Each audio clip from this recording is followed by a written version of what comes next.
Okay student, now we start the remaining part of our chapter that dimensions. जैसे हमने अभी units के बारे में पढ़ा और सीखा कि भाई कितनी कितनी यूनिट्स होती हैं, कैसे हम यूज करते हैं, किस तरह से हम किसी भी डिराइव्ड फिजिकल क्वांटिटी की यूनिट कैलकुलेट कर सकते हैं। अब नेक्स्ट पार्ट आता है dimensions, dimensions and dimension formula.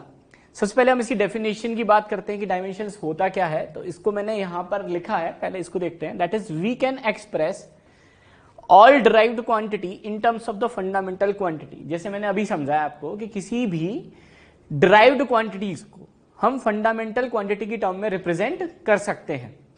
जैसे हमने स्पीड को किया, एक्सेलरेशन को किया, फोर्स को किया। The power of these fundamental quantity, यानी हम किसी भी जब डिराइव्ड क्वांटिटी को फंडामेंटल क्वांटिटी में रिप्रेजेंट करते हैं तो जो फंडामेंटल की पावर आती है इज नोन एज डायमेंशन। इसी को हम डायमेंशन कहते हैं। दोबारा से बोल रहा हूं, as we can express all the derived quantity in terms of the fundamental quantity. जितनी भी डिराइव्ड क्वांटिटी है हम उनको फंडामेंटल क्वांटिटी की टर्म में रिप्रेजेंट कर सकते हैं। तो जब रिप्रेजेंट करते हैं उस वक्त जो फंडामेंटल की पावर आती है that is known as dimension and the complete expression is known as the dimension formula. अब डायमेंशन फॉर्मूला में हम जो मास होता है, लेंथ होता है, टाइम होता है, इसको हम एक सिंबॉलिक फॉर्म में रिप्रेजेंट करते हैं या लिखते हैं। जैसे मास के लिए हम कैपिटल एम यूज करते हैं, लेंथ के लिए हम एल यूज करते हैं, टाइम के लिए टी। टेम्परेचर की बात करें तो आइदर इन केल्विन तो के भी लिख सकते हैं और थीटा। अलग अलग बुक्स में अलग अलग सिंबल रिप्रेजेंट रहता है। करंट की बात करते हैं तो electric current is in ampere तो A. Intensity is in candela that is C D, that is also known as luminous intensity. और अमाउंट ऑफ सब्सटेंस को हम रिप्रेजेंट करते हैं मोल से और इसका सिंबल हम लेते हैं स्मॉल एन। क्लियर है यहां तक? अब इस डायमेंशन को हम एक क्वेश्चन से समझने की कोशिश करते हैं। जैसे एक एग्जांपल लेके मैं स्टार्ट करता हूं। सपोज जैसे फोर्स की बात करते हैं तो फोर्स की बात करें तो फोर्स का फॉर्मूला हमें पता है। Force is defined as mass into acceleration. Force is defined as mass into acceleration. अगर हम बात करें तो मास की यूनिट जैसे हमने कैलकुलेट की थी, मास की यूनिट होती है केजी और एक्सेलरेशन की होती है मीटर पर सेकेंड स्क्वायर। तो फोर्स की यूनिट आई थी केजी मीटर पर सेकेंड स्क्वायर। अब अगर मैं इसको सिंबॉलिक टर्म में रिप्रेजेंट करूं तो केजी मास, इसके लिए हमने लिखा था एम। मीटर लेंथ, इसके लिए हमने सिंबल लिखा था एल अपॉन। सेकेंड टाइम, इसके लिए हमने सिंबल लिखा था टी, क्योंकि यहां पर स्क्वायर है तो इसका भी क्या होगा, स्क्वायर होगा। दैट इज इक्वल्स टू, अगर मैं इसको ऊपर ले जाता हूं तो ये आपके पास बनेगा एम पावर, इसको ऐसे भी लिख सकते हैं दैट इज 1। यहां पर हम एल की बात करें तो ये एल टू द पावर 1। और अगर मैं इसको ऊपर की साइड ले गया तो ये आपके पास बनेगा टी टू द पावर -2। इसको रिप्रेजेंट करने के लिए हम इसको एक इस तरह के क्लोज ब्रैकेट में शो करते हैं। तो यहां पर ये जो कंप्लीट एक्सप्रेशन बनी, ये तो इसका डायमेंशनल फॉर्मूला या डायमेंशनल एक्सप्रेशन हो गया। और अगर हम डायमेंशन की बात करते हैं तो हम बोल सकते हैं कि dimension of force in base of मास, तो जो इसकी पावर होगी वो डायमेंशन कहलाएगी। वो कितनी है, 1। तो dimension of force in base of mass is 1। Dimension of force in base of length that is 1। Dimension of force in base of time is -2। तो यहां पर हम लिख सकते हैं दैट इज डायमेंशन ऑफ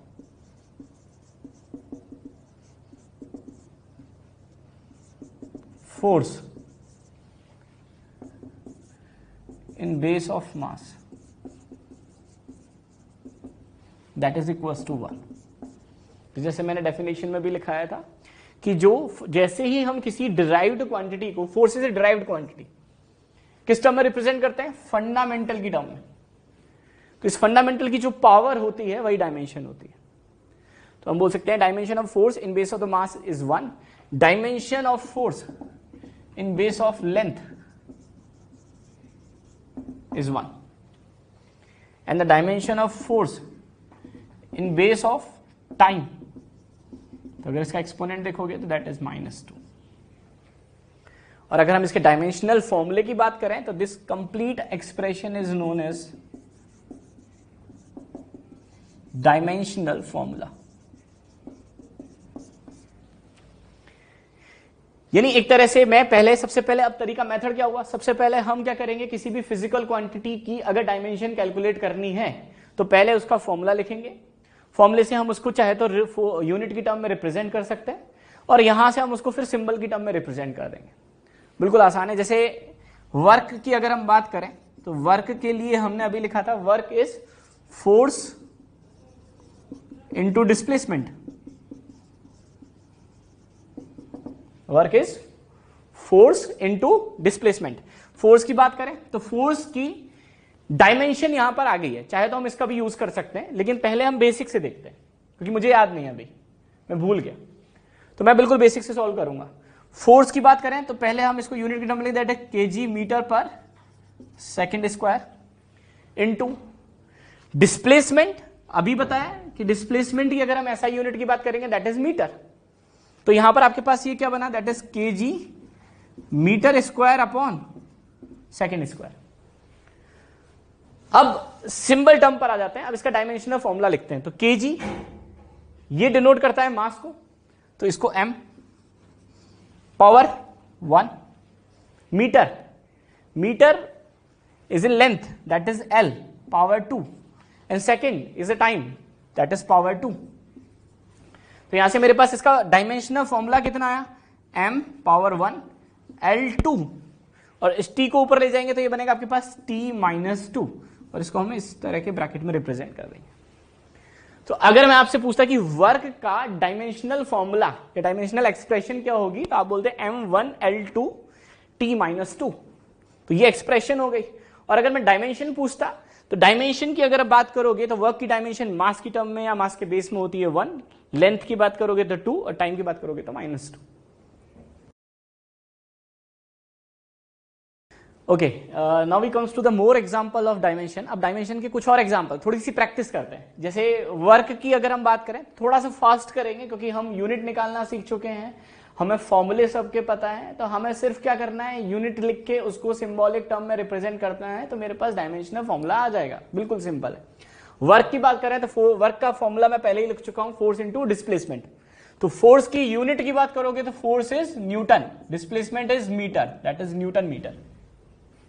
और न्यूटन इंटू मीटर, न्यूटन की बात करोगे that is KG metre per second square into metre, तो that is KG metre square upon second square. तो इसको अगर हम कन्वर्ट करना चाहें तो अगेन सीधे लिख दूं केजी एम मीटर स्क्वायर यानी L to the power 2 second square T to the power 2, ऊपर जाएगा तो टी टू द पावर -2। अगले पॉइंट पर आते हैं एनर्जी। क्योंकि वर्क और एनर्जी दोनों की यूनिट सेम है तो दोनों का डायमेंशनल फॉर्मूला भी सेम होगा। इसको हम ध्यान में रख सकते हैं, यानी दो फिजिकल क्वांटिटी जिनकी यूनिट सेम है तो उनका डायमेंशनल फॉर्मूला भी सेम होगा। तो इसका डायमेंशनल फॉर्मूला भी क्या होगा, that is ml2 t minus 2। अगले पॉइंट पर आते हैं pressure. Pressure is force upon area. Force की बात करोगे तो फोर्स का डायमेंशनल फॉर्मूला होता है ml t माइनस 2। अब हम डायरेक्टली डायमेंशनल फॉर्मूला की टर्म में भी लिख सकते हैं। तो फोर्स का dimensional formula ml t minus 2 और एरिया का l स्क्वायर मीटर स्क्वायर, तो l स्क्वायर। यहां से एक पावर कैंसिल आउट हो गई, तो इसको हम ऐसे लिख सकते हैं m पावर 1, l ऊपर जाएगा तो आपके पास बनेगा l to the power -1 t to the power -2। अगले पॉइंट पर आते हैं एंगुलर डिस्प्लेसमेंट। एंगुलर डिस्प्लेसमेंट जब हमने कैलकुलेट किया था तो मैंने समझाया था कि एंगुलर डिस्प्लेसमेंट होता है angle made by the particle on a circular track, और एंगल का फॉर्मूला हमने लिखा था आर्क लेंथ अपॉन रेडियस। ये बहुत इंपॉर्टेंट है, दोबारा से सुनना। एंगुलर डिस्प्लेसमेंट होता है that is angle made by particle on the centre of circular path. कोई भी पार्टिकल अगर सर्कुलर पाथ पर घूम रहा है तो उसके सेंटर पे कितना एंगल बनाएगा। That is angular displacement. और एंगल का फॉर्मूला होता है आर्क लेंथ अपॉन रेडियस। तो अगर हम बात करें आर्क लेंथ किस में मेजर करोगे, मीटर में। डायमेंशन की बात करोगे तो क्या आएगा आपके पास, एल। रेडियस को किस में मेजर करोगे, मीटर में। डायमेंशन की बात करोगे तो क्या आएगा, एल। कैंसिल आउट हो गया। यानी हम ऐसे बोल सकते हैं कि एंगुलर डिस्प्लेसमेंट या एंगल कैसी क्वांटिटी है, एक डायमेंशनलेस, लेकिन ये एक यूनिटलेस क्वांटिटी नहीं है। हमने इसकी यूनिट एज्यूम की थी, इसकी यूनिट हमने क्या मानी थी, रेडियन। यानी हम एक स्टेटमेंट बोल सकते हैं कि अगर कोई फिजिकल क्वांटिटी यूनिट डायमेंशन, अगर कोई फिजिकल क्वांटिटी डायमेंशन लेस है तो जरूरी नहीं है कि वो यूनिट लेस भी। जैसे यहां पर देखो आप, एंगुलर डिस्प्लेसमेंट ये डायमेंशन लेस क्वांटिटी है लेकिन इसकी यूनिट है। लेकिन अगर कोई फिजिकल क्वांटिटी यूनिट लेस होगी तो वो डायमेंशन लेस भी होगी। मैं दोबारा से रिपीट कर देता हूं, अगर कोई फिजिकल क्वांटिटी डायमेंशन लेस है, उसकी डायमेंशन नहीं है, तो उसकी यूनिट हो भी सकती है और नहीं भी हो सकती। लेकिन अगर कोई फिजिकल क्वांटिटी यूनिट लेस है तो वो डायमेंशन लेस भी होगी। तो यहां पर अगर हम बात करें तो एंगुलर डिस्प्लेसमेंट एक कैसी क्वांटिटी है, डायमेंशनल।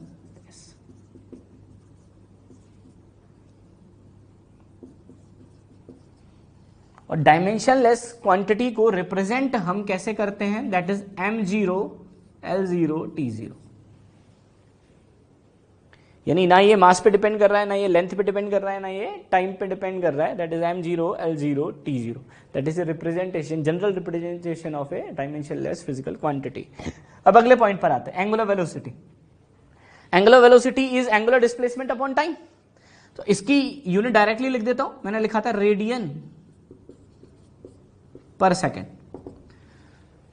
रेडियन एंगल की बात कर रहे हैं, और एंगल कैसी क्वांटिटी है, एक डायमेंशनलेस, तो इसकी कोई डायमेंशन नहीं है। That is m0 l0 t0 upon second is t to the power 1। तो यहां से अगर मैं इस t को ऊपर ले जाऊं तो आपके पास क्या बनेगा, ये बनेगा m0 l0 t to the power -1। यानी मैं ऐसे बोल सकता हूं कि एंगुलर वेलोसिटी की यूनिट क्या होगी, दैट इज रेडियन पर सेकेंड, लेकिन इसकी डायमेंशन सिर्फ t इनवर्स होगी। अब अगले पॉइंट पर आते हैं, सरफेस टेंशन। सरफेस टेंशन की बात करोगे that is force upon length.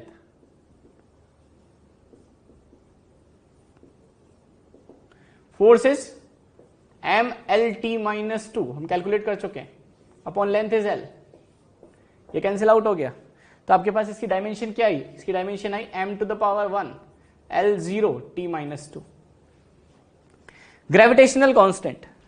अब ग्रेविटेशनल कांस्टेंट क्या होता है, जैसे हमें पता है कि दो मास पार्टिकल एक दूसरे पर ग्रेविटेशनल फोर्स लगाते हैं, और हमने ये भी पढ़ा है कि जो ग्रेविटेशनल फोर्स होता है F is equals to gm1 m2 upon r square. कभी ना कभी ये फॉर्मूला हमारे सामने आया है, तो ये फॉर्मूला मैं यहां लिख देता हूं, F is equals to gm1 m2 upon r square. F किसको डिनोट कर रहा है, फोर्स को, ग्रेविटेशनल फोर्स। एक मास पार्टिकल दूसरे मास पार्टिकल पर जितना पुलिंग फोर्स लगाता है उसको हम ग्रेविटेशनल फोर्स बोलते हैं। G इज ग्रेविटेशनल कांस्टेंट, हमें इसकी डायमेंशन कैलकुलेट करनी है। M is mass, m1 m2 is mass, R is radius. तो यहां से लिखना स्टार्ट करें। F का dimensional formula ml t-2 is equals to, इसको मैं यहां लिख देता हूं, that is F is equals to ml t-2। G calculate करना है हमें, इसको ऐसे ही रहने देते हैं। M इज इन kg, मास है, तो kg into kg is kg square, यानी m स्क्वायर, और R is length, length is l square. तो अगर यहां से कैंसिल आउट करोगे तो ये इससे चला गया एक बार, ये m इधर आएगा तो -1 बनेगा, l square into l, l cube.